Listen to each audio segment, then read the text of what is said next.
السلام علیکم ویورز، میں ہوں شاکر سولنگی۔ ویورز، تین اہم خبریں ہیں۔ ایک تو سپریم کورٹ کے دو معزز ججز کے حوالے سے اہم انکشاف ہوا ہے۔ انکشاف یہ ہوا ہے کہ وہ دونوں معزز ججز صاحبان جیل کاٹ چکے ہیں۔ ایک معزز جج نے، جسٹس جمال مندوخیل نے، آج خود ریمارکس میں کہا ہے، کیس کی سماعت کے دوران خود اعتراف کیا ہے کہ وہ بھی 14 دن جیل کاٹ چکے ہیں۔ اور ایک اور جج ہیں، معزز جج سپریم کورٹ کے، وہ بھی جیل کاٹ چکے ہیں۔ صرف سیاستدان جیلوں میں نہیں جاتے، صرف کرمنل لوگ جیلوں میں نہیں جاتے، ہماری عدالتوں کے، اعلیٰ عدالت کے معزز، سپریم کورٹ کے معزز ججز صاحبان نے یہ کہا ہے کہ بھئی وہ بھی جیل کاٹ چکے ہیں۔ ایک تو آج کی سماعت کا اس کا حال حوال دوں گا، دوسرا جج کون ہے، اور ایک اس کے علاوہ ایک 26ویں آئینی ترمیم کے حوالے سے خبر ہے، اور تیسری خبر ہے کہ آج عمران خان GHQ حملہ کیس میں عدالت میں پیش ہوئے، اور ایک اور ملزم جو ہے GHQ کیس کا، اس پر فرد جرم عائد کی گئی ہے، اور ابھی تک 119 ملزمان جو ہیں ان پر فرد جرم عائد ہو چکی ہے۔ پہلے 118 تھے، اب 19 ہو گئے۔ پہلے حال حوال دیتا ہوں میں آپ کو سپریم کورٹ کا۔ سپریم کورٹ میں آج فوجی عدالتوں کا کیس تھا۔ سویلینز کا ٹرائل فوجی عدالتوں میں ہو یا نہ، اس ٹرائل کے فیصلے کے خلاف یہ تو ہو چکا ہے، لیکن فیصلوں کا جو ہے، ٹرائل کے فیصلے کے خلاف انٹرا کورٹ اپیل پر سماعت کے اختتام پر فوجی عدالت سے سزا یافتہ حسان نیازی، عمران خان کے بھانجے، کہ ان کے والد حفیظ اللہ نیازی روسٹرم پر آئے۔ عدالت نے ایڈیشنل ایڈوکیٹ جنرل پنجاب کو بھی اس موقع پر طلب کر لیا۔ ایڈوکیٹ جنرل پنجاب کی جانب سے رپورٹ عدالت میں پیش کرتے ہوئے ایڈیشنل ایڈوکیٹ جنرل پنجاب نے بتایا کہ سانحہ 9 مئی کے 27 مجرمان میں سے 2 رہا ہو چکے ہیں۔ پنجاب کی جیلوں میں اب 25 مجرمان ہیں، جہاں انہیں یکساں حقوق حاصل ہیں۔ ایڈیشنل ایڈوکیٹ جنرل کے مطابق 10 روز میں 2 مرتبہ گھر والوں کی مجرموں سے ملاقات کرائی جا چکی ہے، جبکہ انہیں گھر سے کھانا بھی مل رہا ہے۔ اس موقع پر حفیظ اللہ نیازی بولے کہ ملاقات کرائی گئی ہے، مگر ماں باپ اور بہن بھائی کے علاوہ کسی سے نہیں ملنے دیا جا رہا۔ حفیظ اللہ نیازی نے کہا کہ جی، ان قیدیوں کو عام قیدیوں کی طرح باہر نہیں نکلنے دیا جاتا، جس پر جسٹس محمد علی مظہر نے کہا کہ آپ خود تسلیم کر رہے ہیں کہ ملاقات بھی ہو رہی ہے، گھر کا کھانا بھی مل رہا ہے، آپ اور کیا چاہتے ہیں؟ باتوں کو اتنا بڑا چڑھا کر کیوں پیش کر رہے ہیں؟ آئینی بینچ کے سربراہ جسٹس امین الدین نے کہا کہ جی، جتنی سیکیورٹی کی فکر آپ کو ہے، اتنی ہی عدالت کو بھی ہے۔ اگر کہیں کوئی پرابلم ہے تو اسے ضرور حل کریں۔ جسٹس محمد علی مظہر نے کہا کہ جی، قیدیوں کے ساتھ امتیازی سلوک نہیں ہونا چاہیے۔ جسٹس جمال مندوخیل نے ریمارکس دیے کہ قید تنہائی میں رکھنا بہت بڑی سزا ہے، کوئی 2 دن اکیلا قید میں نہیں رہ سکتا۔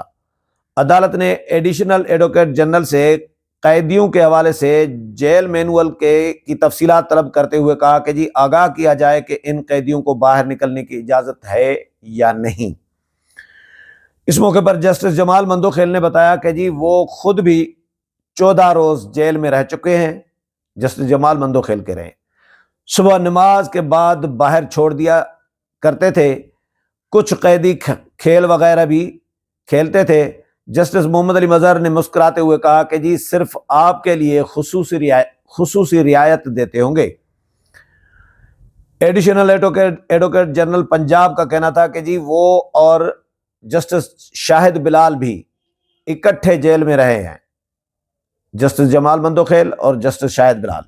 یہ ایڈیشنل ایڈوکیٹ جنرل پنجاب نے کہا کہ میں اور جسٹس شاہد بلال ہم اکٹھے ہی جیل میں رہے ہیں، جس پر جسٹس محمد علی مظہر نے کہا کہ جی، آپ اب پرانی باتیں نہ بتائیں۔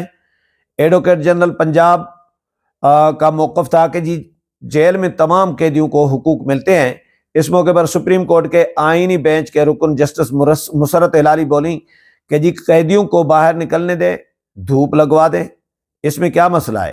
جس پر ایڈیشنل ایڈوکیٹ جنرل پنجاب نے عدالت کو یقین دہانی کرائی کہ قیدیوں کو باہر بھی نکلنے دیا جائے گا اور تمام قیدیوں کا خیال بھی رکھا جائے گا۔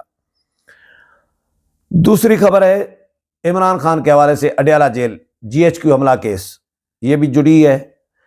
اڈیالہ جیل میں GHQ حملہ کیس کی سماعت جو ہے جج انسداد دہشت گردی کے جج ہیں امجد علی شاہ، انہوں نے کی۔ بانی چیئرمین PTI کو GHQ حملہ کیس میں کمرہ عدالت میں پیش کیا گیا، جہاں پہ ان کی ملاقات ان کے وکلاء سے کرائی گئی ہے کمرہ عدالت میں، بیرسٹر گوہر، علی ظفر اور شیر افضل مروت۔ اچھا، مقدمے میں نامزد 119 ملزمان میں اب تک 118 ملزمان پر فرد جرم عائد ہو چکی ہے۔ GHQ حملہ کیس میں ملزمان کی حاضری لگائی گئی۔ سماعت کے دوران وکلاء صفائی کی جانب سے 3 درخواستیں دائر کی گئیں۔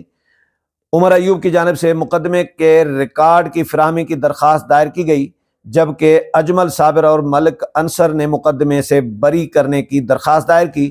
عدالت نے وکلاء صفائی کی تینوں درخواستوں پر آئندہ سماعت پر دلائل طلب کیے، اور جس کے بعد GHQ حملہ کیس کی سماعت 13 جنوری تک ملتوی کر دی گئی ہے۔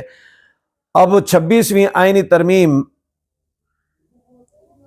کے خلاف درخواست گئی ہے سپریم کورٹ میں۔ یہ درخواست سیکرٹری سپریم کورٹ بار ایسوسی ایشن ہے سلمان منصور، انہوں نے دائر کی ہے اور چیلنج کیا ہے 26ویں آئینی ترمیم کو۔ سیکرٹری سپریم کورٹ بار کی درخواست میں 26ویں آئینی ترمیم کو کالعدم قرار دینے کی استدعا کی گئی ہے۔ سپریم کورٹ میں جمع کرائی گئی درخواست میں ججز کی تعداد میں اضافہ اور پریکٹس اینڈ پروسیجر قانون میں ترمیم بھی کالعدم قرار دینے کی استدعا کی گئی ہے۔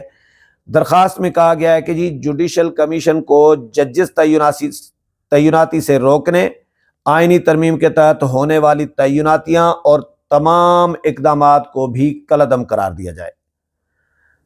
درخواست میں موقف اپنایا گیا ہے کہ آئینی ترمیم بنیادی حقوق اور عدلیہ کی آزادی کے اصولوں سے براہ راست متصادم ہے۔ جوڈیشل کمیشن میں ایگزیکٹو کی اکثریت عدلیہ کے امور میں مداخلت ہے۔ سیکرٹری سپریم کورٹ بار کا کہنا ہے کہ جی 26ویں آئینی ترمیم کے لیے اپنایا گیا طریقہ کار بھی کسی صورت جمہوری نہیں تھا۔ متعدد ارکان پارلیمنٹ نے دباؤ ڈالے جانے اور اغوا کیے جانے کے الزامات بھی عائد کیے ہیں۔ تو یہ 3 خبریں تھیں کہ ایک تو سپریم کورٹ میں 26ویں آئینی ترمیم کو چیلنج کیا گیا ہے، اور دوسرا عمران خان عدالت میں آج پیش ہوئے تھے GHQ حملہ کیس میں، اور GHQ حملہ کیس میں مزید ایک ملزم کو فرد جرم ان پر عائد کی گئی ہے، 119 تعداد ہو گئی ہے۔ اور تیسری خبر آپ کو میں نے جسٹس جمال مندوخیل اور جسٹس شاہد بلال کے حوالے سے بتائی کہ وہ دونوں جیلوں میں رہے ہیں، جیل کاٹ چکے ہیں۔ امید ہے پروگرام پسند آئے ہوگا، اگلے پروگرام میں پھر ملاقات ہوگی، تب تک اجازت چاہتا ہوں، اللہ حافظ۔